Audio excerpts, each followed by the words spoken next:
if you put it out publicly on Facebook, it seems to me you have no expectation of privacy. If your IRS filings, I think you would assume are private.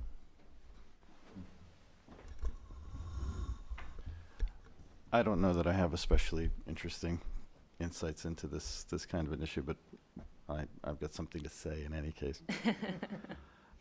Part of what interests me about the rise of digital culture in general is what I perceive to be a shift in different kinds of economies and ecologies, as I suggested in my remarks. And this almost kind of urban legend now about people putting outrageous things on Facebook, and then it has some deleterious factor in their job search and so forth, I think is really interesting as a kind of urban legend, you know. But for me, it also speaks to what I think of from film studies and different kinds of film theory. They often talk about regimes of the scopic, regimes of visibility.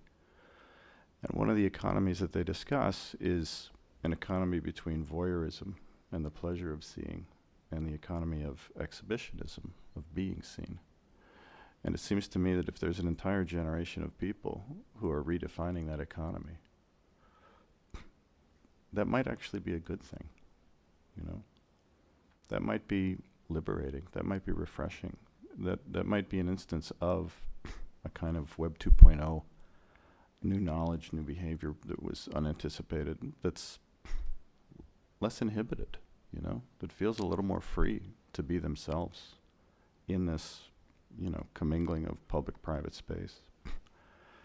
And that might actually have an impact on the business environment. They might actually entertain that possibility instead of what my fear in this scenario is that it reifies aspects of discipline. I mean, in that classic Foucauldian sense, you know, that unless you're willing to assume the restrictions of your behavior and who you are and how you want to behave, you're inappropriate at some level.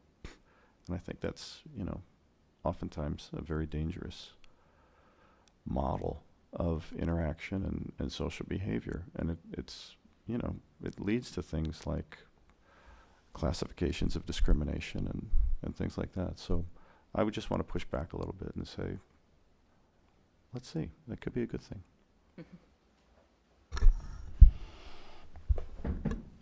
Well, we already sniff people when we go to hire them at IBM Research. We just do it a different way. You don't hire somebody off the street because they look smart. You look at their papers. You look at their